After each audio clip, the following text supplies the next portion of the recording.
We're going to talk about lifting one another up this morning.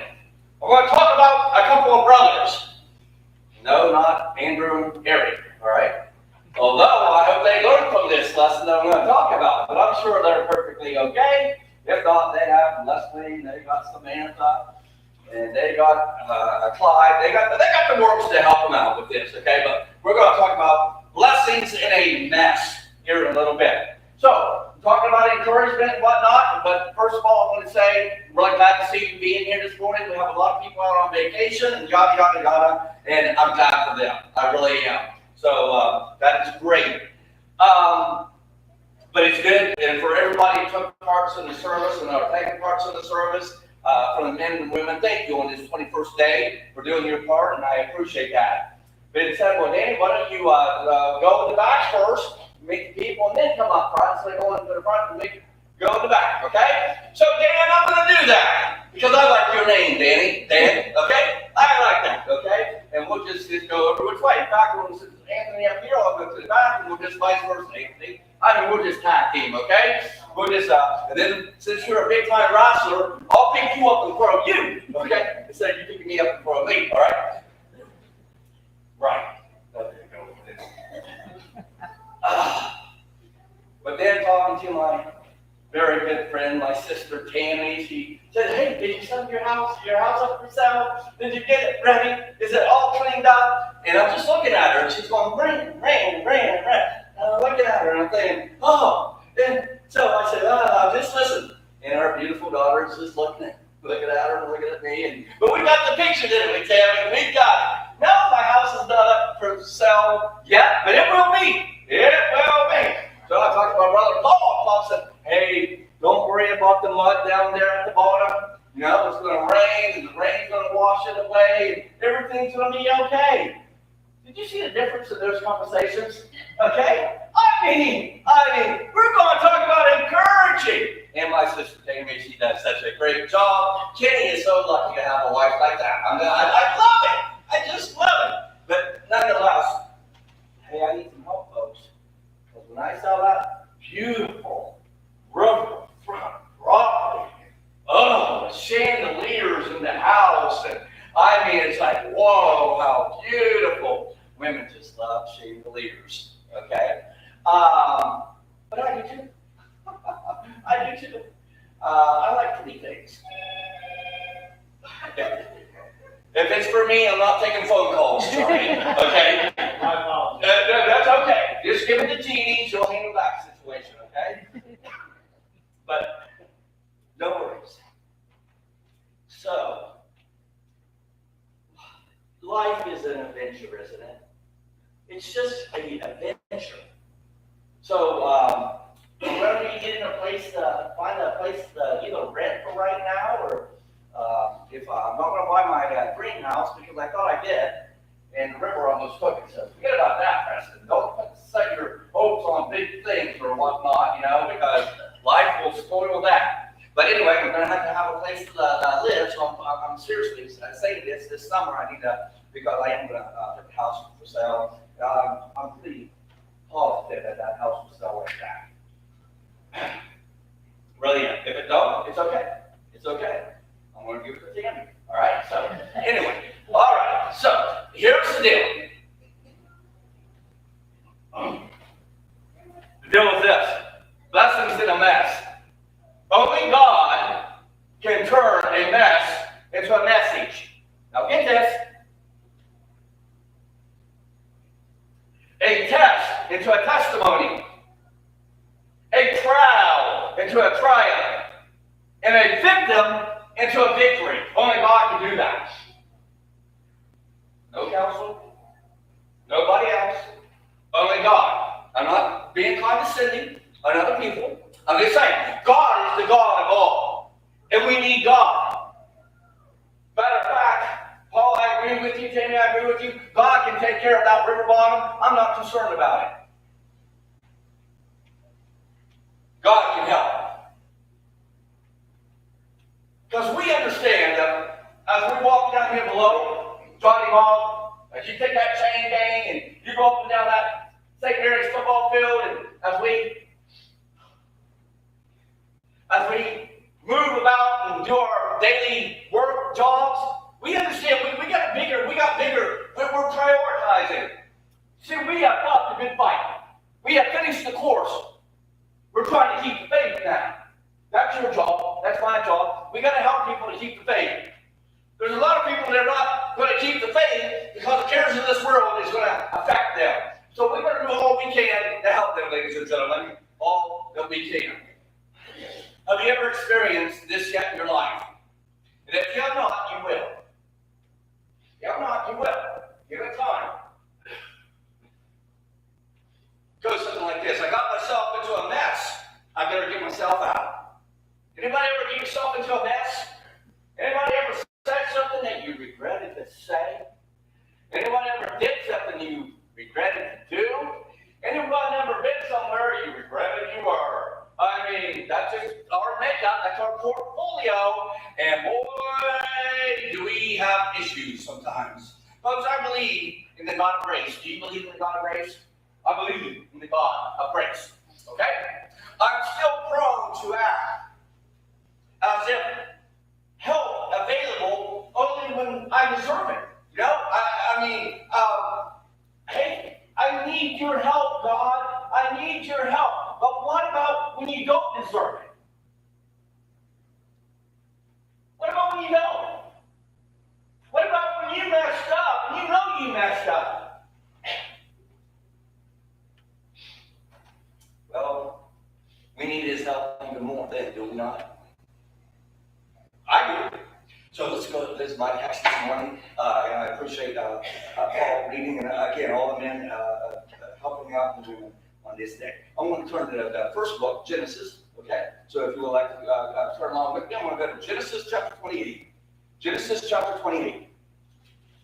And in Genesis chapter 28, we're going to start reading verse 10. Genesis 28, verse 10. Let's read about what's going on in this family life, this paradigm, so to speak, ladies and gentlemen. And again, thank you so much for being here. The weather has been absolutely beautiful.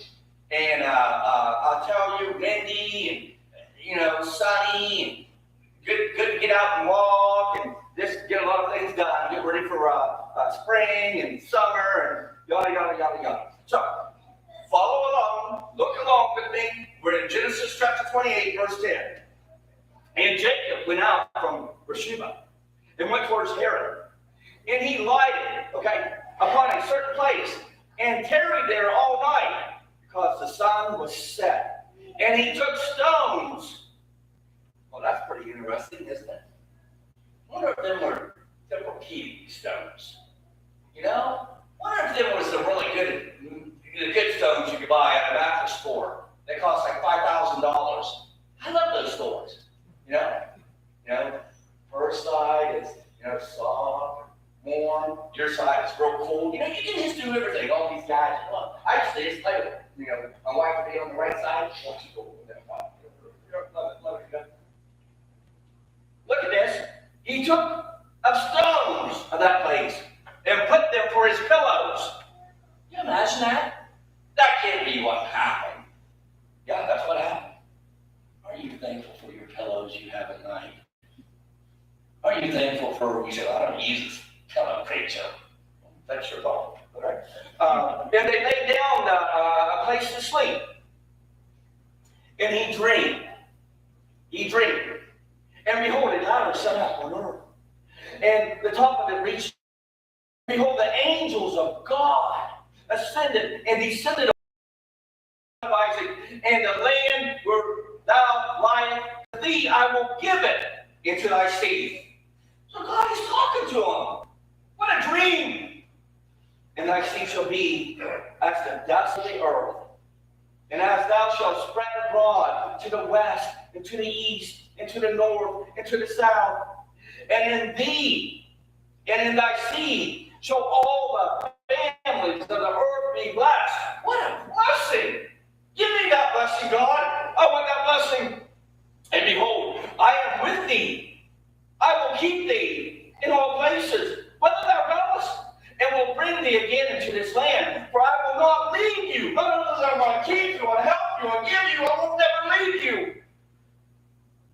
I have done all that which I have spoken of thee.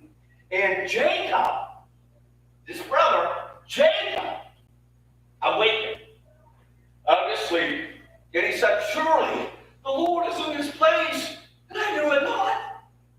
And he was afraid and said, how awesome is this place? This is none other but the house of God. And this is the gate of heaven.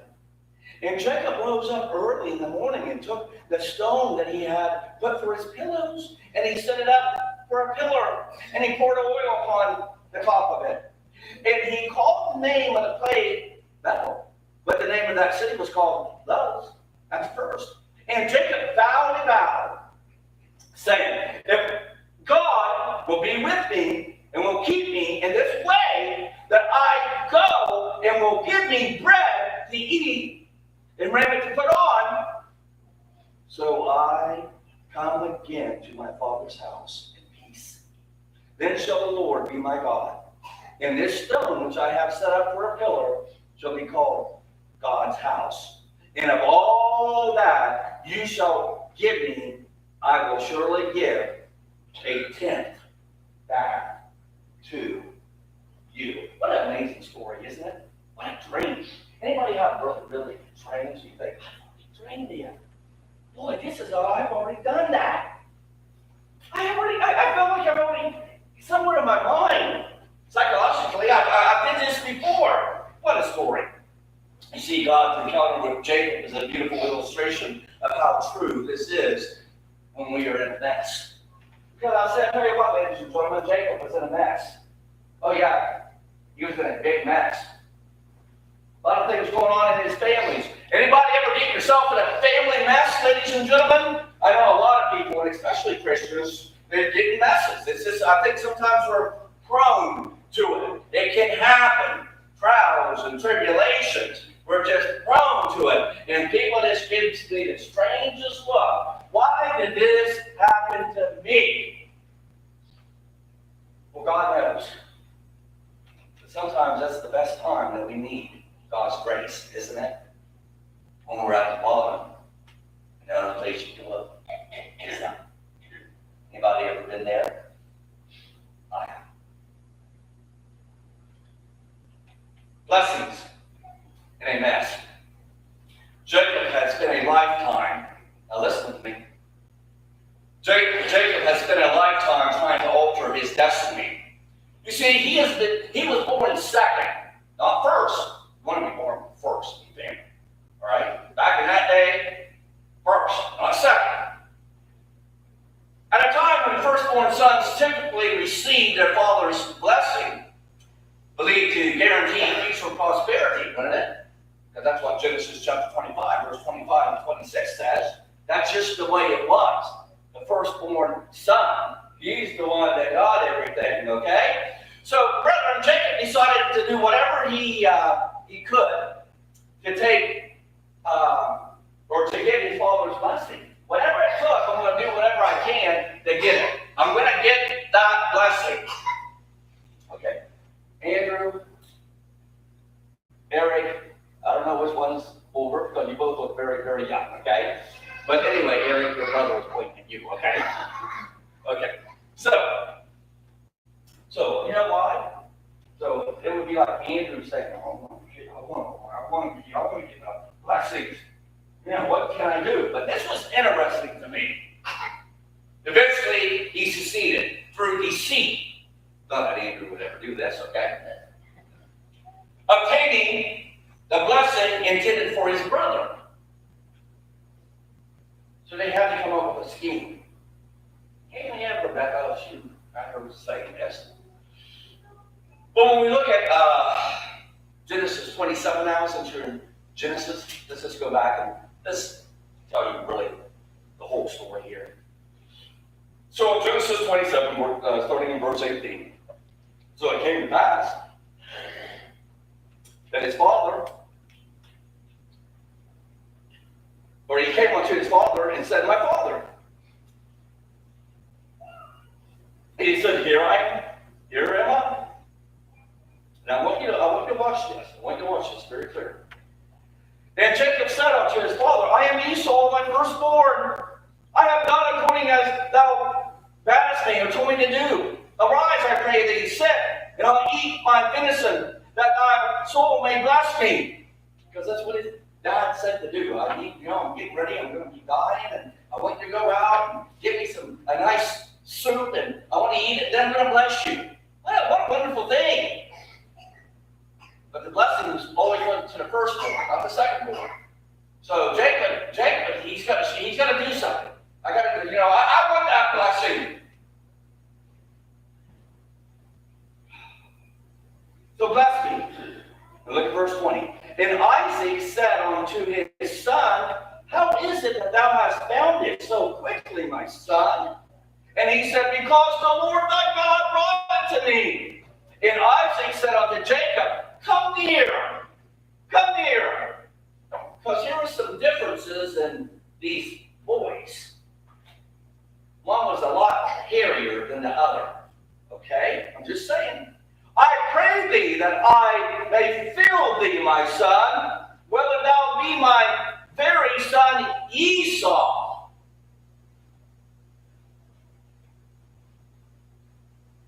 Or not.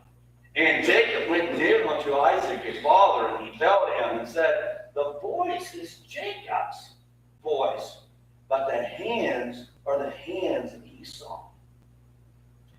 And he discerned, he recognized him not, because his hands were hairy as his brother Esau's hands. So he blessed him. Gotta be. I'm older now, my eyes are feeble now. I'm going to bless you. He was deceived. Dude. And he blessed him. And he said, art thou my very son Esau? Kissed him, and he smelled the smell of his raiment and blessed him. And said, nations bow down to you. Be Lord over thy brethren, and let thy mother's son bow down to thee. Curse to every one that curseth you, and blessed be he that blesseth thee. What a blessing, Dad. That's what I want. I want a blessing like that. And it came to pass. It came to pass. Let's stop there for a second. So we have these two boys back in the day, and look as modern as that. And we have two brothers today. You know what? They just want the blessing. I want to be blessed. But I was the second one. So how can I get the blessing of my father? Because that's typically how it was done. Back in this position. So we're talking about blessings in a mess. Friends, a price was divided. The price was a divided family. This caused confusion, ruckus, not happiness. As Jacob fled from his furious brother. You see, when you look at Genesis chapter 27 here now, and Genesis chapter 27, and I want you to notice this very quickly here with me. Look at verse 41. Here's what happened to these two boys, these two young men. Look at verse 41. Look what happened with me. And Esau hated Jacob. That was no understatement. He was very mad. You did this to me? How mad was he? Because of the blessing wherewith his father blessed him. And Esau said in his heart, he said this in his heart, the days of mourning for my father are at hand. Dad's going to die. Can't do nothing now. But then I will kill or slay my brother Jacob. You talk about, you see how jealousy eats people today? Well, let me bring this to fruition. Today, I have met people who did the same thing. I have been to people's homes trying to say, wait now why are you fighting over this? Because I want the house. I want the car. I want my dad's this. And you know what? They have 6 in the family, 7 in the family, 8 in the family. It's like, oh, now wait, come on now. Y'all, really, is this material stuff really what's really important? Yes, it is. I want it. This is what's going on. As night descended, in Genesis 28, verse 11, Jacob must have felt as far from life of a blessing as ever. I'm going to die. My brother is going to come, and he is going to kill me. He was prepared for that, because they were going to meet up. They were going to meet again. But I want to show you how God will bless you in a mess, because God will always bless you in a mess. There's conditions. You got to ask for help. You got to say, help me, Lord. Because if you wallow, you're down and out. We all do. You just want someone to love us. And you just want someone that, please, just love me. Just love me. I say, tell me, when does God ever quit loving you?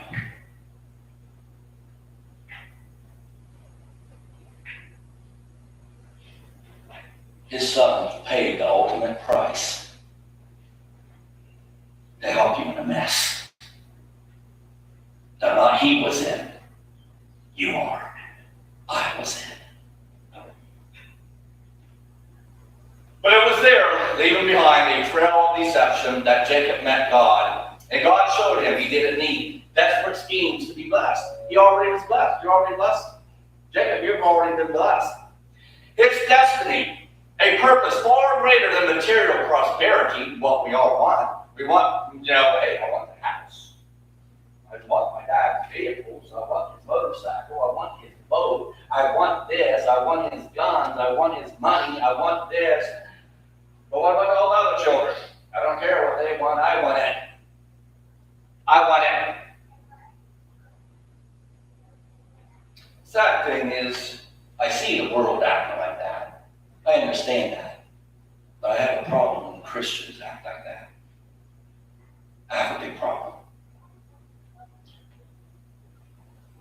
But this guy was already blessed. God said, I'm going to Jacob, I told you I'm going to take care of you. I made the blessing. You see, when God makes a vow, God never goes back on his vow. God knows what's going on. He always knows. Sometimes people, we think we're greater than God, but we're not. But anyway, God was going to keep his blessing. He's going to help Jacob. Even though he was duped. Not God. Jacob and Esau. So God will bless this mess. The whole gist of this sermon is simply this. If you're in a mess, turn your life over to God. Does that make sense? Even when people do stuff to you and stab you in the back, you love them. You say, well, I can't live, I'm going to die in the emergency room. Very well be. But before you die, ask God to forgive them. See, that's what agape love is, ladies and gentlemen. Folks, it was a lesson Jacob would spend his whole life learning. And so will we. We're going to spend our whole life learning this. It's not going to be really easy to do. No matter how many regrets we carry, or how distant God may be, it seems from where are you at, God? Don't you know I'm hurting now? I need you now. I need you now, not a year from now, not 3 years from now. In my case, not 4 years from now. Needed you then. God was always with me.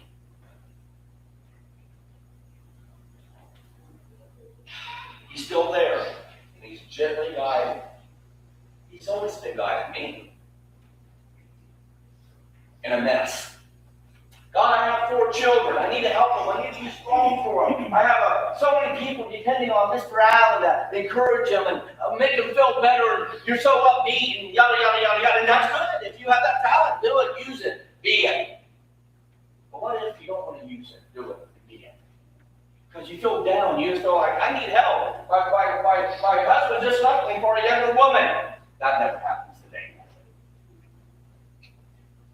Or my wife left me for an older man. Okay? Nothing. Whatever.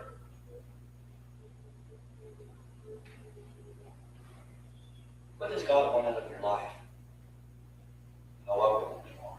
He wants you to love Him. He wants you to cast all your cares upon Him. You see, He is still there, gently guiding us of our mess into His blessings if we will go to Him. And that's why He says, come off to me, all you that labor and are heavy laden. Isn't it?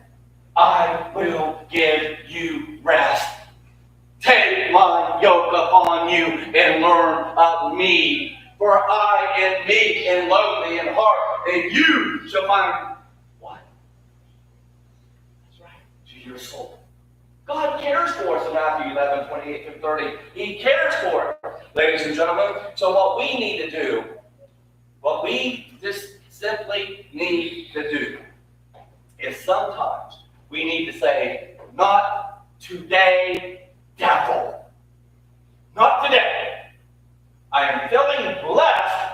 I ain't got time for your nest. Do you agree with that? Does that make sense? So you might have been tricked by your brother, the second brother. Not let it go. And by the way, at the end of the story, they let it go. Because Esau, I'll tell you, when he met up with Jacob, he said, listen, I'm not going to kill you. Hey, I'm good. I'm good. Jacob was surprised. But God always keeps His promise. So if God would help out that mess, can He help our mess out? Can He help us out? So I'm not telling you folks, whatever you're going through or whatever you're in, do we ever have any problems with our children? Anybody? Anybody? Aren't we glad we have grandchildren? Do we ever have any problems with our grandchildren? Do we ever have any problems at all? God will help us, will He not? You guys ever have any mud in your backyard? Huh? Just saying. Guess what? There's a stranger at the door. Will you let him in? I ain't gonna let the stranger in. All he wants is money or wants something from me. Now, I'm not talking about that stranger. I'm talking about Jesus.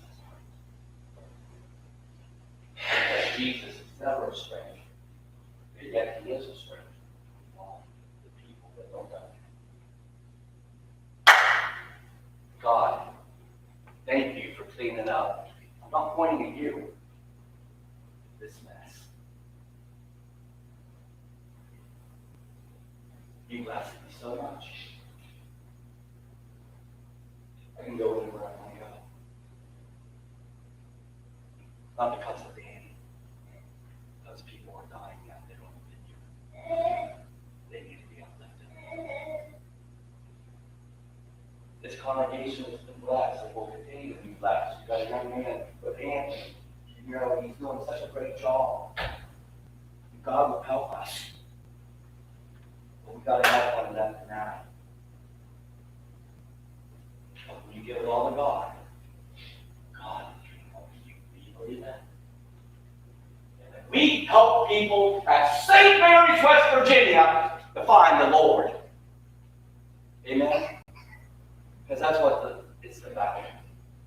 Because there's people whose life are in a mess. So, ladies and gentlemen, if you need to be baptized, we'll baptize you in the name of Jesus Christ. Any of us then would be happy to baptize you in Jesus Christ. Or if there's people in this world and your life is in a mess, if you just need to have your life cleaned up, you need to have it cleaned up. You just need to have it wiped up a little bit. I gotta wipe my face off all the time. Especially when I spit. Okay? It's okay. Because there's a greater thing awaiting. You know what that greater thing is? Jesus. You need Please come as we stand. There's a stranger